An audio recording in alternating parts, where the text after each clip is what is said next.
Sorry about We are that. live, Jane Unchained Live Talk. I am so excited to meet a man that is so intriguing. G. Brian Benson, a TEDx talker, an Ironman triathlete. Frankly, I was exhausted just reading your biography, a best-selling author, a motivational speaker. Whoa, and now a new vegan. Yay! Yes. So I was introduced to you via our very good friend, fellow activist vegan, Steve Spiro, who's one of the kindest men I've ever met. And so tell us about your transformation, but I'm just going to introduce you to the audience very quickly. Just pop up a couple of your books: Habits for Success, Inspired Ideas to Help You Soar. And here, I believe, might have been your first one, Brian's List, 26 easy-to-use ideas on how to live a fun, balanced, healthy lifestyle, as well as here you are doing your TEDx talk. So I don't have you running a marathon, but take it away. Oh gosh, I didn't know where to start. Thank you. It's a pleasure to be here, and thanks to our buddy Steve. Do you want me to start with my vegan story? Or do you want me to kind of start with my backstory, or what would you like? Well, what I would love you to do is I will, if you could share this out, by the way, when you get a chance. I'm on Jane Unchained Facebook, and just hit my Facebook and share it out. But what I'd like to talk to you about is you're somebody who's trying to better your life. Always. That's what was the inspiration as you were explaining to somebody. I was listening to it for your first book. You were kind of in this period of transition. You were leaving your family firm, your family company. You wanted to stay balanced. You wrote these 26 rules to help you stay balanced. So you're somebody who's always, and I admire this in people, growing and learning and trying to improve and understand more why we're here, how we can be positive, how we can be of service, how we can live a meaningful life. And so where does veganism come into that? Then we'll get back to your backstory. Yeah, well, for me, boy, I've been a vegan for basically since the start of late December of last year.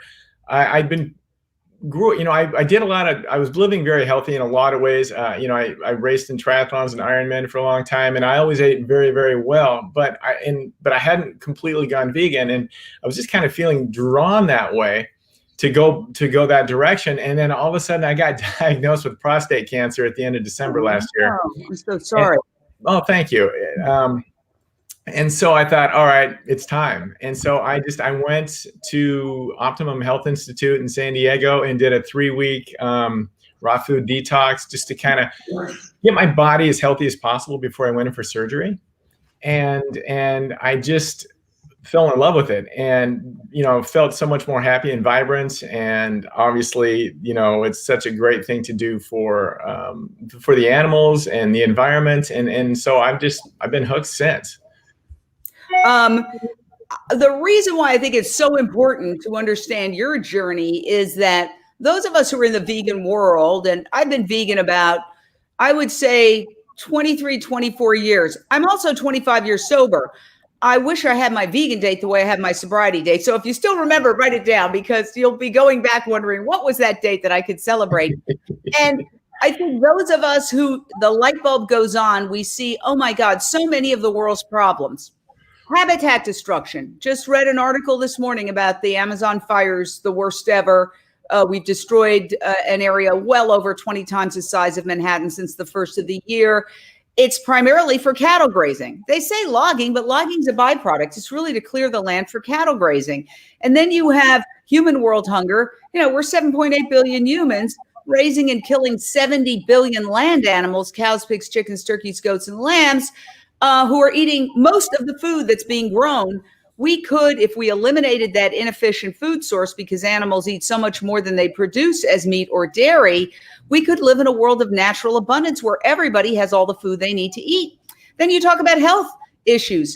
You hopefully will just blow past that health problem. But 1 out of every 4 people prior to COVID died of heart disease, which with the exceptions of those who have genetic predispositions to high cholesterol, et cetera, it's generally eating too much meat, which creates the plaque that clogs the arteries.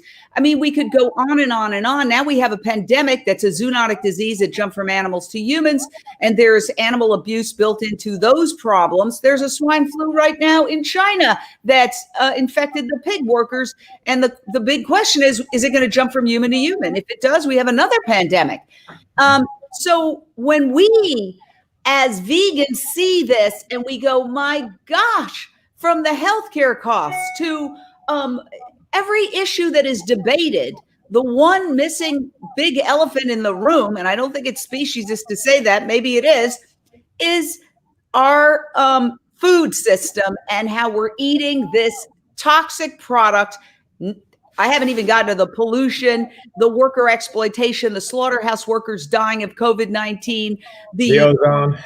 The ozone, it's the leading, there's a good argument to be made that it's the leading cause of greenhouse gas emissions, even though the mainstream media likes to underplay that. So what we sit around wondering is, when is the light bulb going to go on for people who are otherwise extremely intelligent, people who can understand the nuances of the Mueller investigation, which I listened to a lot of it right over my head. They can understand all that complexity, but they can't get this relatively simple concept. And so I thought you would be a great person to talk to try to understand that moment when the light bulb goes on. Does it have to be an illness, or is there something else? If we can figure out that jigsaw puzzle, we could literally save the planet, Brian. Oh, I agree. I mean, I guess I like I said, I was intuitively feeling like I wanted to go that way, and I was close, and all of a sudden that diagnosis just kind of pushed me through.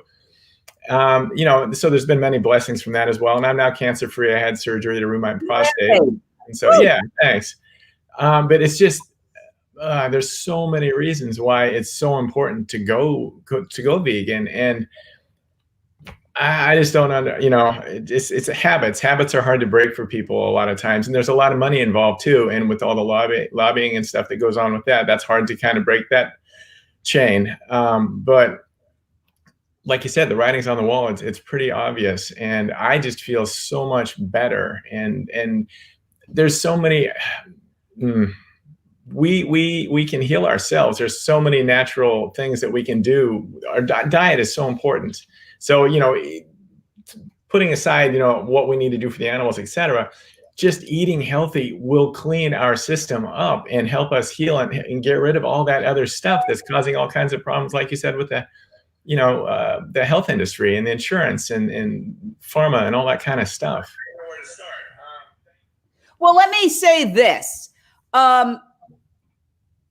Are you going to incorporate the vegan message into future TEDx talks, motivational speaking? Because it seems to me like you were trying to find a method for living a good, clean, pure, meaningful life. Yeah.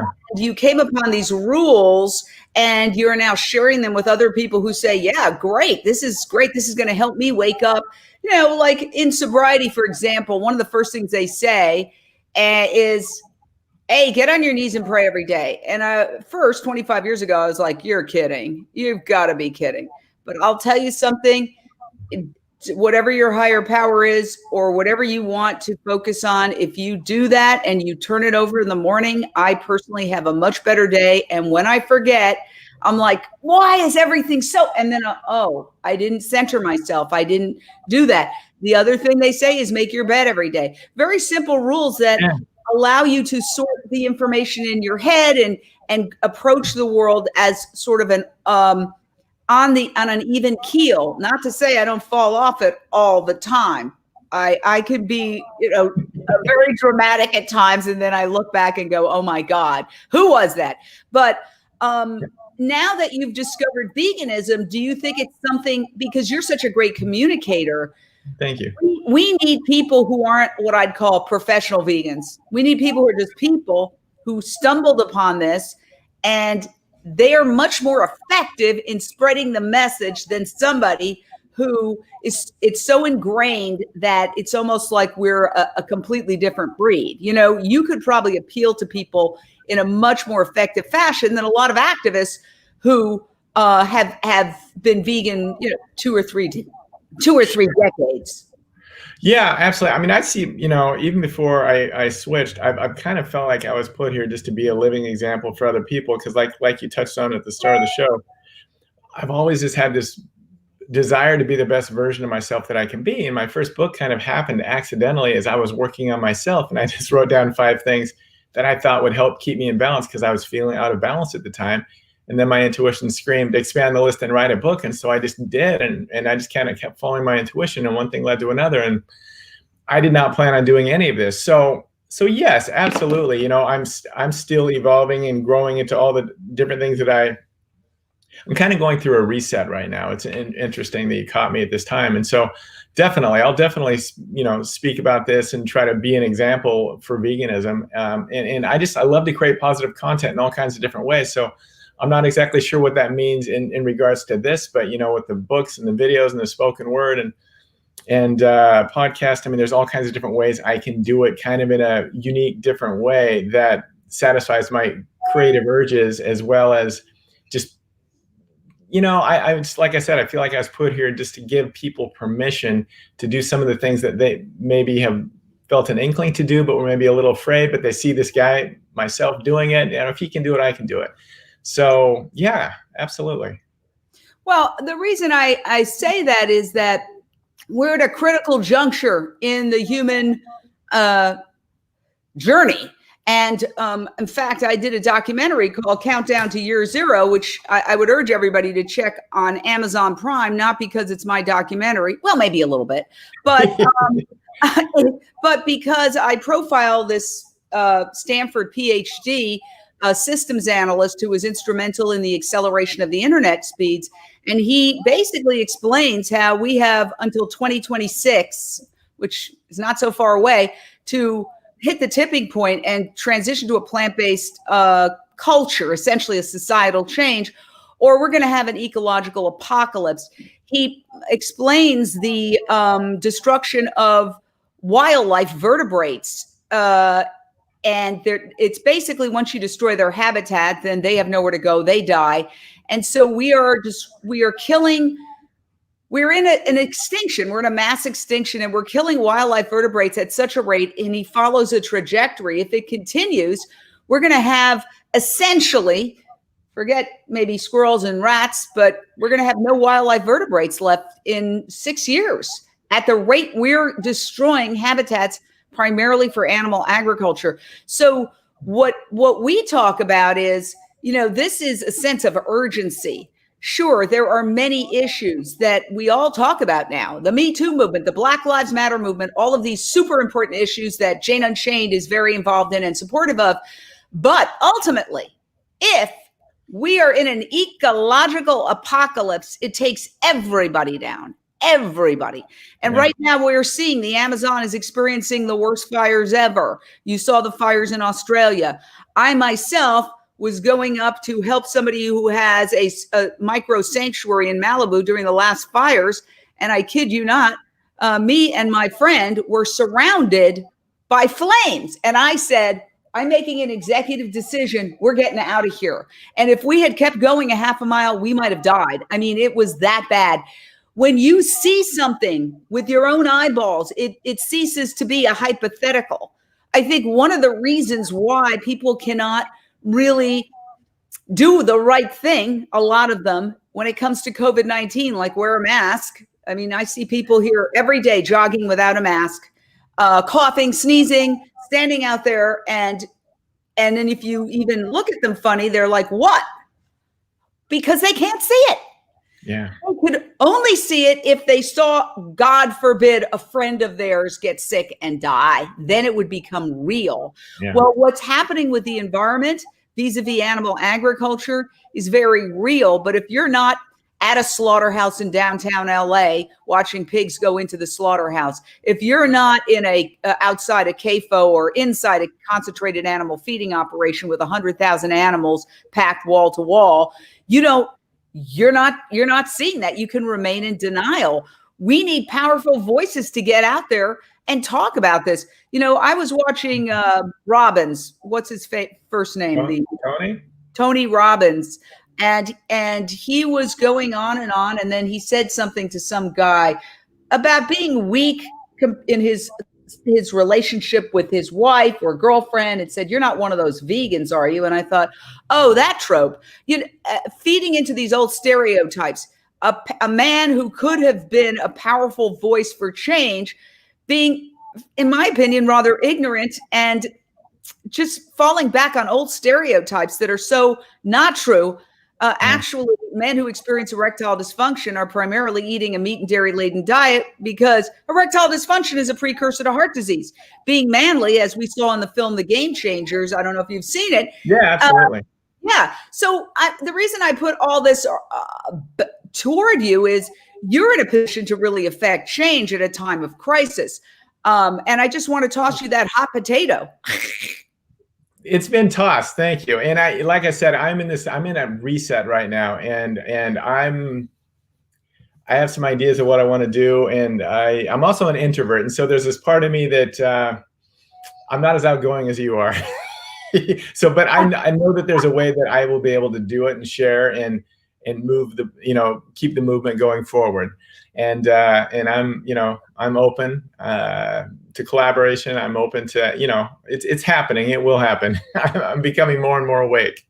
Oh, well, that's fantastic. Now, let me ask you about how you got to where you are, because I was really inspired by the fact that you didn't seek permission from anybody. You were, I guess, an average guy, living your life, working at your dad's business, and you decided you wanted something different, and you didn't wait to seek approval from somebody. I think that's half the battle of life, is not waiting for permission. Thanks. Yeah, absolutely. Like I said, I felt like I was not growing there anymore. And I felt like I had this gift inside of me that needed to come out, although I had no idea what it was at the time. This is 11 years ago. And I just told him, I'm done. I think I'm done. And so he gave me his blessing. I would have eventually left anyways, but I ended up having to stay an extra year because we decided to sell it.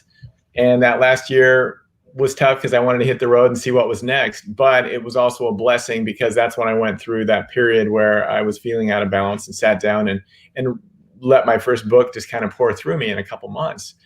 And so after that happened, the book came out.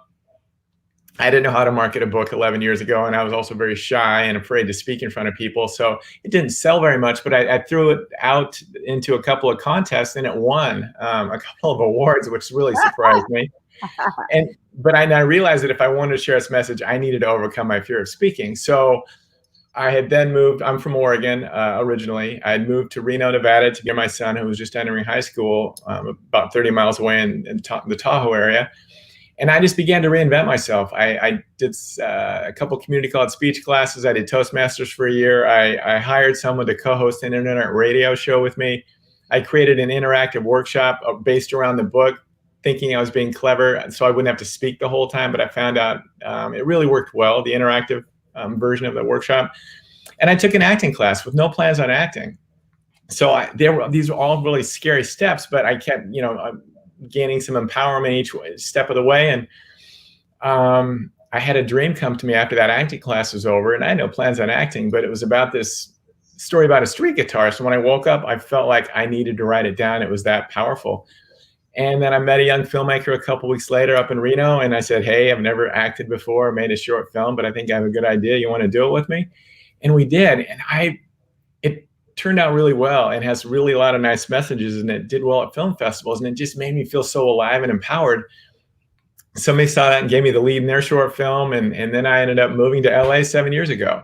And I've gotten into acting here and have a small part in the show coming out this fall. And so it's just been kind of a lot of steps out of my comfort zone, but I landed each time, and I kept kind of gaining confidence. And you know how it is. I mean, you've done the same thing in your own way. Yeah. And then what about this book, Habits for Success? When did that come along? That came out, that was my first publishing deal. I've done 5 books. The first 4 I self-published, including a couple kids' books. But Habits for Success was my first publishing deal. It came out a year and a half ago. And I'm really, really proud of how it turned out. It won an award too. I mean, it's just crazy. But it's a culmination of the last 10 or 11 years of my life since I left the family business, of kind of sitting in the observer's role of my own experience, paying attention to what worked for me, what helped me, what didn't help. And so the book is, I think it's interesting and entertaining and inspiring. And, I didn't want to make it kind of a boring self-help book. It's a little bit of everything. And so I'm really proud of how it turned out. Is there a way to summarize your philosophy? Gosh, I don't mind. I've never had that question posed to me before. Well, I will say this. We're all here to learn and grow. And I think one of the toughest things for us to do is to learn how to love and accept ourselves. And I've had to work on that this whole journey as well. But the more that I get there and the more that I'm able to just rest comfortably in my own skin, everything else just seems to fall into place. And so I think everything that I do, whether it's a spoken word video or a book or a short film, they're not really focused on that, but yet they're all keys and maybe steps just to kind of incorporate that self-love and acceptance. So, I guess that would kind of be it. Well, let me ask you this provocative question. Yeah. We all have character defects. Part of growth is to overcome our character defects. So Sure. Where does self-love end and self-indulgence begin? Where does self-contempt end and self-improvement begin? Well, I think the more self-aware that we can become, the more aware we cross that line, maybe of, what works for us and what doesn't work for us, of taking care of ourselves, of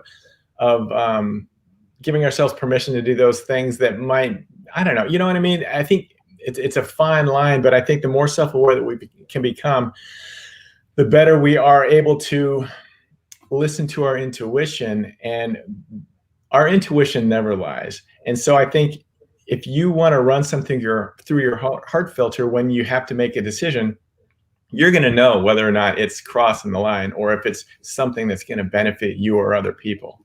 Does that make sense? Well, yeah, as Jiminy Cricket said, let your conscience be your guide. Yeah. I do think intuition sometimes lies.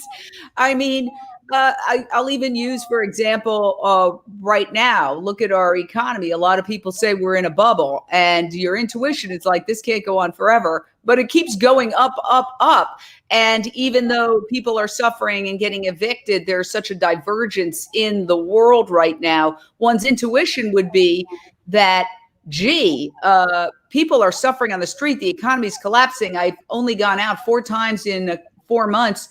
And it seems like half the stores are boarded up, and people tell me it's happening all over the country. So my intuition is this is like a Great Depression, but it's not reflected, for example, in the stock market today. Might be. Is that your intuition, or is that just kind of your I don't know, your mind, your ideas of like, your opinion? I don't know. Okay, that's a very good point. Intuition versus opinion. And I find sometimes I'm very influenced by people I talk to and people I admire. And then when they have a certain viewpoint, that kind of gets merged into my intuition, and it kind of messes with it. So I feel, to me, intuition is, yes, I know, I call it conscience. When I'm going to do something bad, or if I've done something that's not right, I get a feeling that says bad conscience, guilt, whatever. You did a bad, you pulled a baddie. And that in 12-step, we try to clear that up. Yeah. But you can get intuition. Well, for me, intuition, I think we're spiritual beings having a human experience. And, I'm not religious per se, but in a traditional sense. But for me, intuition is just source energy, God, the universe, whatever you want to say, kind of giving us our game plan. I mean, I've paid attention to my experience for so long. It's very interesting how, I don't know, just, it's almost like things are set in place a little bit. I know that might sound crazy. When I was 3, I told my mom I was put here to inspire people, and she reminded me after my first book. And I don't know. I mean, taking a half a step back with what you mentioned about all that's going on right now, it sucks in so many different ways. But I guess I'm feeling like we needed a reset, and this is giving us a reset. It's very painful, but I'm hoping and very hopeful that things can get cleaned up a little bit, and people are waking up in different ways, and we see this. and it's going to be hard for a little while, and things need a break before they can get better. And right now we're kind of in that, in my opinion, point of things being broken a little bit, and hopefully we can get some good leadership and people stepping up and doing things like switching to veganism, or getting involved with just, equality and accept, you know what I mean? Just, there's so many different ways that we can do it. And things need to be cleaned up at the governmental level, at the, insurance company, all that, a lot of stuff needs to be cleaned up. So this is kind of shining a light on some of the stuff that needs to be cleaned up because of what's happening. Well, I agree with you. And in fact, one of the gentlemen that I admire very much, the one who's the focus of my documentary, Countdown to Year Zero, said, when I asked him, because I was all freaked out and I was doing a live interview just like this with him, and he said, Jane, this is an intervention from Mother Nature. And Mother Nature is saying, go to your rooms, human race. You've been bad. Think about what you've done and either come out evolved or you're finished. And he particularly was talking about our disrespectful treatment of animals. We wouldn't be in this position if we treated animals with dignity and respect. This is a zoonotic disease. You can quibble about where it may have started, but it definitely jumped from animals to humans, likely a bat to a pangolin to a human, likely in a wet slaughter market. And of course, the SARS virus started in another wet slaughter market in China in the early 2000s. And now there's a swine flu pandemic. When we look at factory farming and we look at, the reprehensible treatment of animals in the factory farming system, and I don't like to show photos of those terrible things because I think that, I don't know if it necessarily makes people change their ways, but it's carnage. It's horribly violent. It's terrible. And people who love their dogs and cats, who call themselves animal lovers, are really in denial about that. There is a price to be paid. The average person will kill something like 10,000 animals over their lifetime, eating them. Now, there is a price to be paid for that violence. It doesn't matter whether they did the killing themselves or a poor immigrant who has no choice of what job to take does the killing for them. Now that you've gotten onto the other side and you can look at it there, what are the lessons for people? Have you influenced anybody else? And has it changed your sort of philosophy at all regarding how one conducts a meaningful, ethical life? Gosh, as far as, whether I've influenced anybody or not, I'm not sure. I mean, I've shared my journey of going through, the prostate experience, and kind of discussed how I changed to veganism, and so, I mean, hopefully, it hasn't become a platform or anything obviously yet, but it's one of those weird things. I have a lot of people that reach out to me and say that I've influenced them or inspired them in a lot of different ways. And so I don't necessarily always see that or feel that, but I think it's happening. And I want to be a role model, and I want to, for a lot of different reasons. And I'm doing the best I can to be the best version of me, and just sharing my journey, and just like I said before, just people sometimes just need to be given permission. And just a half a step back, when you were talking about all that's happening, this is forcing people to look in the mirror in so many different ways. And we've become unconscious in a lot of different ways, and we've kind of gotten soft. And so I think hopefully this is waking people up, and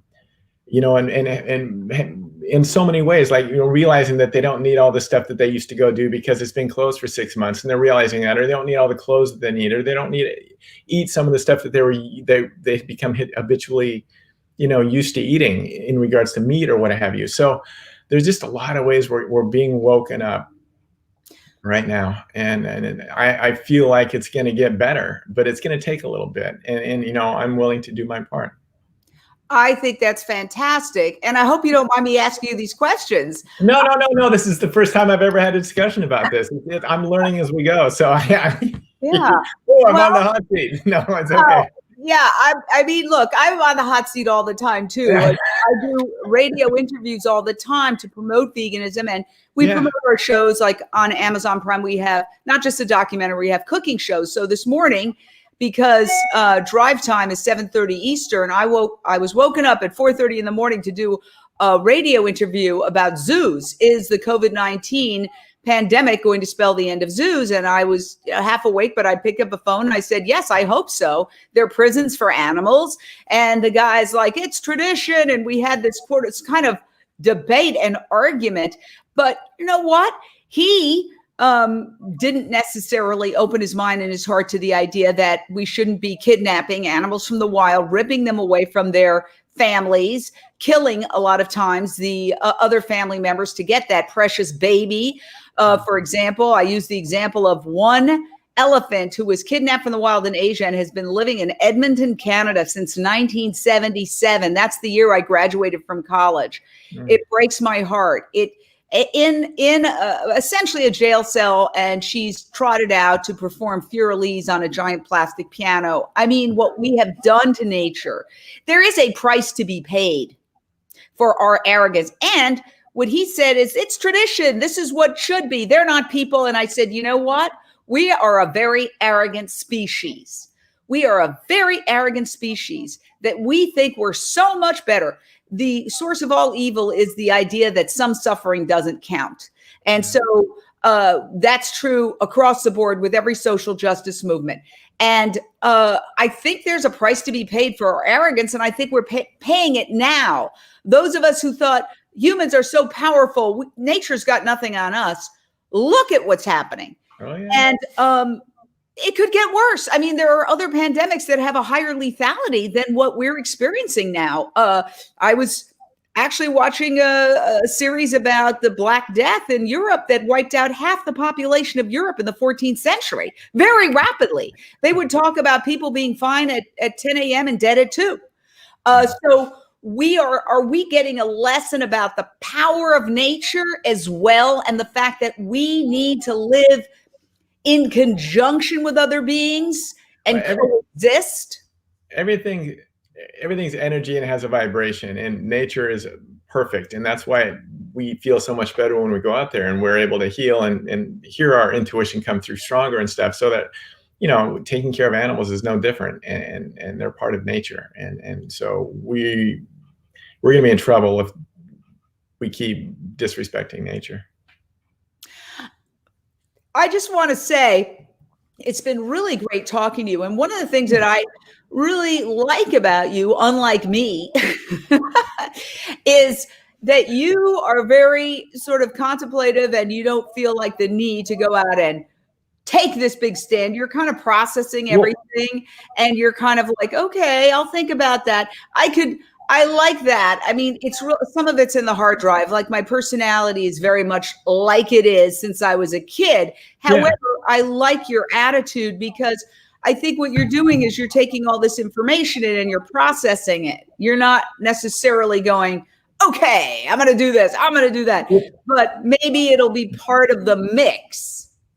Absolutely. And I'm on board. I know my personality, and I'm not someone that I'm more of a run it through my heart filter and figure out the best way for me to do it to make a difference. Because you know what I mean? When I start getting confrontational and stuff, then I get all out of whack. It's not me. You know what I mean? Yeah.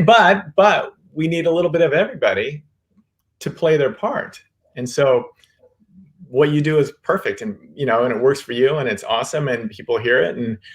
And hopefully there's people that, you know, just resonate to the way I do it, you know, in a different way. But I'm on board. I'm a believer. Well, as we go, I'm very curious. I haven't read your book. I listened to some of your interviews, but what are some of those 26 rules for having a balanced life? Well, that was the balance. Yeah, the Habits book has 48 things, but I mean, gosh, there's so many amazing things. I mean, especially, okay, I'll give you a few just for right now, because it's tough with the isolating and, you know, and all that kind of stuff. You know, movement is so important right now. Move your body. It'll get things flowing. It'll help aid in, you know, those times when we kind of feel depressed, when we're being, you know, quote, locked up or whatever. out of our normal routine. But movement, meditation, and there's, walking, going out into nature is a form of meditation. Creativity is really important right now, because I think that is a way that can raise your vibration and just, get you out of the doldrums. I know how important it is for me in a lot of different ways, whether it's playing my guitar or putting something together. But connect with people as much as we can, even though we can't do it in person. Zoom, it's not the same, but it's better than nothing. Zoom, phone calls, more that we can connect with people right now is really important. Gosh, gratitude's huge. There's a lot that we're unhappy about and we're not grateful for, but there's so much that there is out there that we can be grateful for, whether it's a roof over our head or just our laptop or our car. The more that we can focus on that, the better off we're going to be. I keep finding questions. I get one more question. I got all day. Because did you do a lot of research? It seems like you said when you were a kid, I'm here to inspire people. And then you got this idea for a book and it poured out of you. Did you do research? Did you look at the philosophies that came before you, or did you just let it come from your heart? Great question. Everything has come from my own heart and experiences, because I've been so in the driver, paying attention to the observer's role of my own experience. Everything that I've created, videos, short films, books, you name it, has just been an extension of my self-growth process. It may not exactly look like it the way that it's presented, but it's been a part of my learning, if that makes sense. And so everything's just been kind of just intuition and just my connection to source, God, whatever you want to call it, just being a conduit and just being willing to share it. Well, I just want to say this has been a fascinating conversation. I'm so glad that I met you. Please share this out from Jane Unchained Facebook, and same with people watching, share it out. Sometimes we need to be reminded. I'll just give you an example. I've been doing very well during the pandemic in terms of psychologically feeling good, eating a lot healthier. Not to say that I'm vegan, but I had been basically, because I do vegan shows, I'm always trying to prove to people, you can eat a vegan pastry, you can eat a vegan sausage. Yeah. So it doesn't have calories. I had packed on a few pounds and I said, okay, pandemic, I'm going to eat healthy. I'm eating, vegetables, fruits, grains, and that's pretty much it. And I'm feeling really good. But the night before last, I didn't sleep. And yesterday I woke up feeling, for the first time, very blue and moody. Oh. And I noticed it was very much connected to my lack of sleep. And it was just such an obvious connection. So today I got 8 hours sleep despite the 4:30 call. I went right back to sleep and I feel fine. But to me, it was a reminder that I try to use it as sort of a learning experience. Nothing changed. It's still the exact same circumstance. The only thing that changed was my internal mechanism, because I had lacked sleep. And one of the things that they're learning about veganism is that your serotonin levels are determined in large part by your gut biome. And your gut biome is determined by what you eat. And if you're eating healthy fruits, vegetables, nuts, and grains, and superfoods, and turmeric, and garlic, and onions, and fruits, and your gut biome is happier, and it improves your serotonin levels, and you feel happier. And I actually wondered if that's why, because we're a happy bunch. People who think, oh, I've got to go vegan, this is terrible. It reminds me of when I got sober. I thought, I'll never dance again. I'll never sing again. I'll never make a fool of myself again. Not true, for sure. I make a fool of myself every day. And I'll never go to a party. I go to parties, I sing, I dance, I make a fool of myself. I thought it was going to be a sacrifice. It was only a blessing. It's the exact same thing with going plant-based. Yeah. You think it's going to be a sacrifice, and actually you're having so much more fun in the kitchen because you've got tens of thousands of potential things to cook up as opposed to just 6.